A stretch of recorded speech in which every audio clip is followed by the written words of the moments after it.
friends, I am Purnima and today we are going to discuss about TCP, that is Transmission Control Protocol. The major protocols used in transport layer is TCP and UDP. Let's see the basic features and TCP services. In this video, you can learn about the basic features of Transmission Control Protocol and Transmission Control Protocol services. So when the data comes from the application layer to the transport layer, we add header to that data. That is transport layer adds header to that data. That header depends on which protocol we are using, that is TCP or UDP. If we use TCP header, the advantage of using TCP header is first one, that is byte streaming. Byte streaming means the data comes continuously from the application layer, which means there is no limit to that data coming from the application layer. In transport layer, that data is converted into bytes. Bytes means collection of bits, and these bytes are then converted into segments. That is, each segment consists of so many bytes. These are bytes, not bits. So segment is defined as collection of bytes. So segment is called collection of bytes. So this is byte streaming. Next is connection oriented. The major advantage is reliability.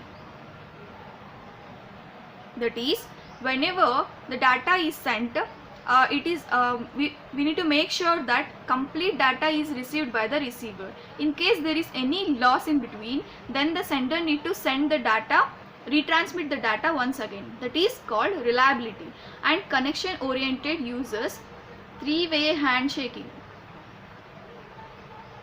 That is, it sends the request first that I want to send the data, and the response comes that yes, you can send the data. Then it again sends the request that yes, I am going to send the data, you be ready. So this is three-way handshaking. Next is full duplex. Full duplex means whenever the system first sends a request for connection, or if the connection is between the two systems, then this system can also send the data and system B can also send the data. This is full duplex. Let's see in detail later. Next is error control. Whenever we send the data, the receiver must have the capacity to recognize the data whether it is corrupted or not. So this is error control. Next is flow control.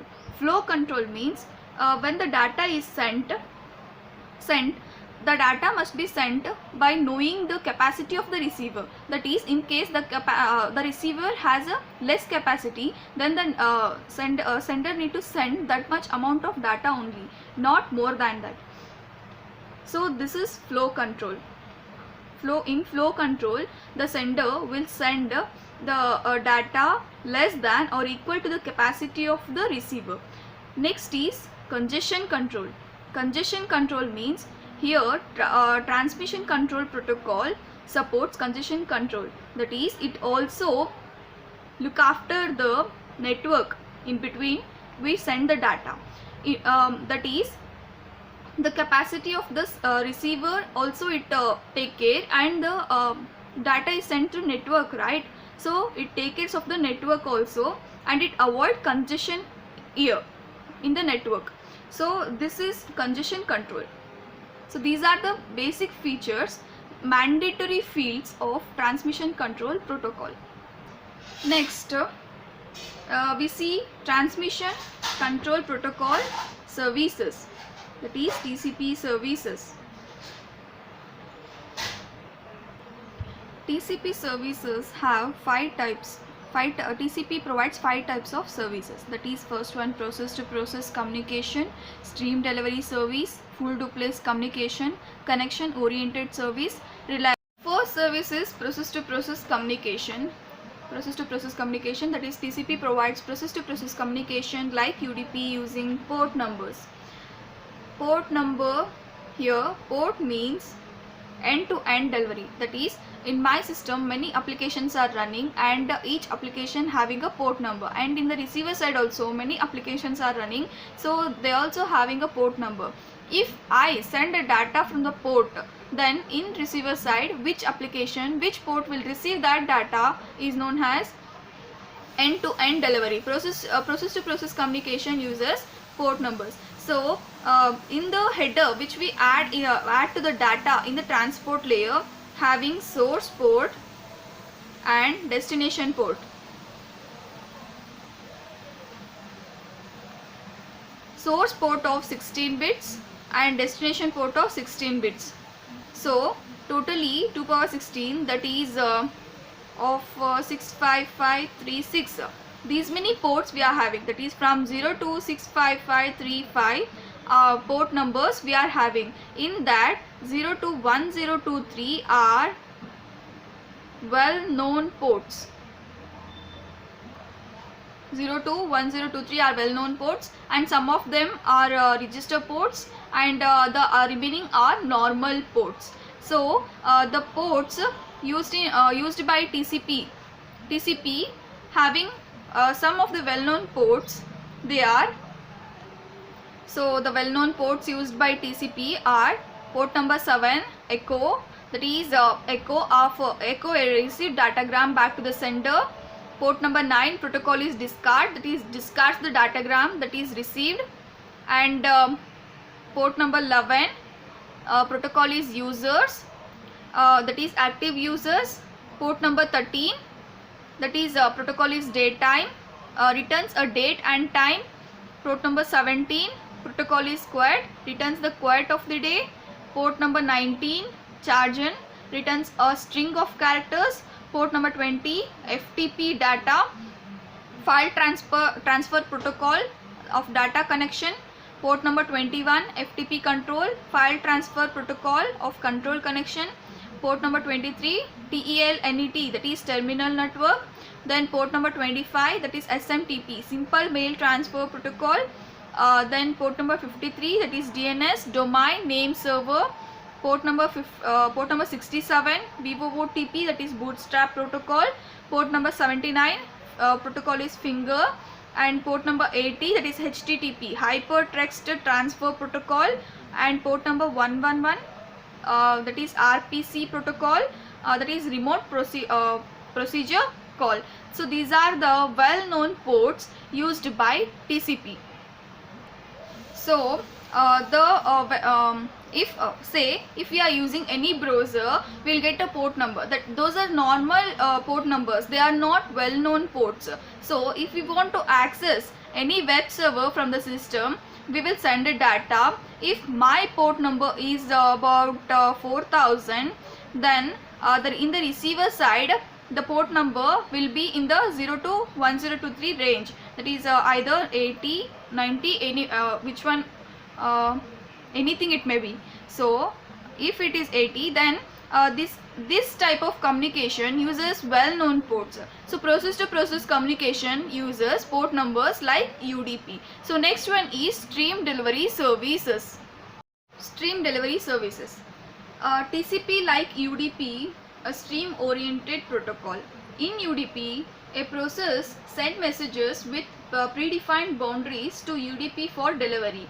UDP adds its own header to these messages and delivers them to IP for transmission. Each message from the process is called a user datagram and becomes eventually one IP datagram. Neither IP nor UDP recognizes any relationship between the datagram. In TCP, on the other hand, allows sending process to deliver the data has a stream of bytes and allows the receiving process to obtain data has a stream of bytes. TCP creates an environment in which two processes seem to be connected through by an imaginary tube, that is that carries their data across the internet. This imaginary environment is depicted in this diagram. So the sending process produces a stream of bytes and the receiving process will consume it.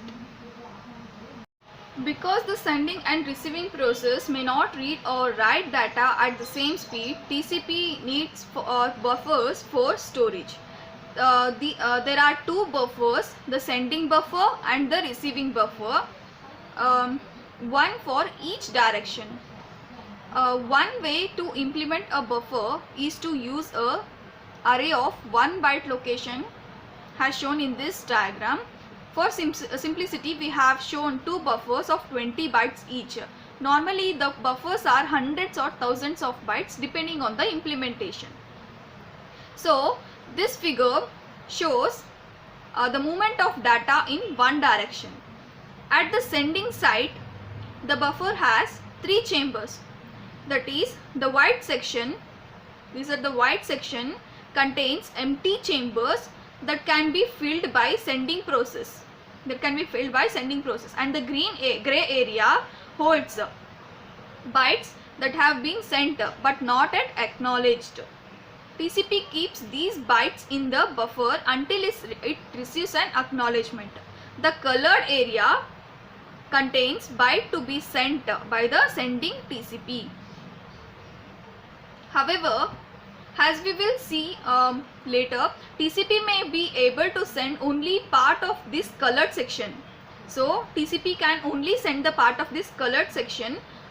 This could be due to slowness of receiving process or to congestion in the network, or maybe congestion in the network. Also note that after the bytes in the gray chambers are acknowledged, the chamber are recycled and available for use by the sending process. This is why we show in circular buffer. The operation to the buffer at the receiver side is simpler. The circular buffer is divided into two areas. The white area contains empty chambers to be filled by the bytes received from the network.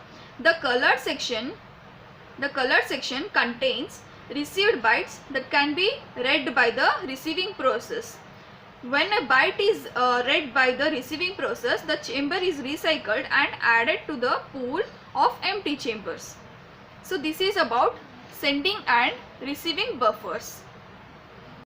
Buffering handles the difference between the speed of the producing and consuming process. We need one more step before we can send data. The IP layer has a service provider for TCP need to send data in packets, not as a stream of bytes. At transport layer, TCP groups a number of bytes together into a packet called segment. The transport layer, at transport layer, it groups a number of bytes together into a packet called a segment. TCP adds header to each segment and delivers the segment to the IP layer for transmission. The segments are encapsulated in IP datagrams and transmitted. This entire operation is transparent to the receiving process. So this entire process is transparent to the receiving process. Later, all these are handled by TCP with the receiving process unaware of these activities. So the segments are not necessarily of same size. In figure, we see that for simplicity we have taken 3 segments in the receiving at the receiving process side and 5 bytes at the sending process side. In reality, segments carry hundreds if not thousands of bytes. So this is a TCP segment diagram.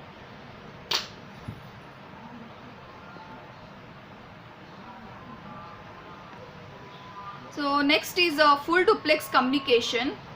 Full duplex communication, TCP offers full duplex service in which data can flow in both the direction at the same time.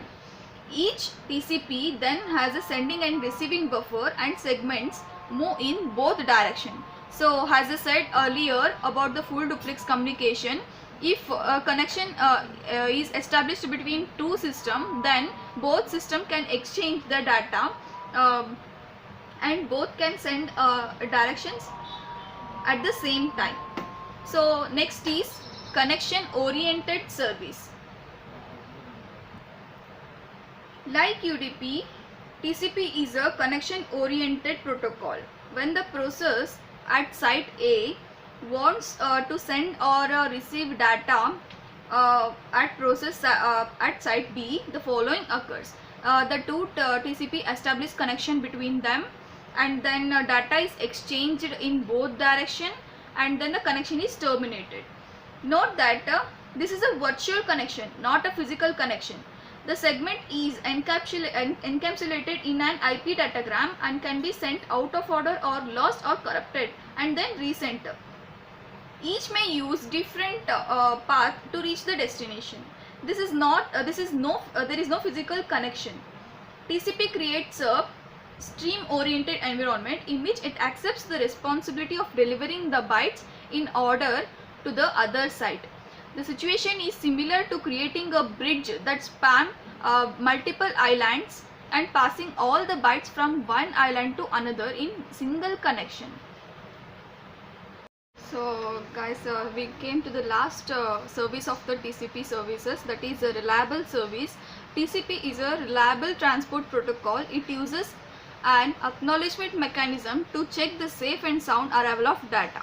That is, as we discussed before, reliability means when we send the data, we need to make sure that the data is completely received by the receiver. So this guarantee is given by the TCP. So I hope you guys have understood the topics we discussed so far. That is, first, the mandatory fields in of TCP we discussed. That is byte streaming, connection orientation, and full duplex, error control, flow control, congestion control.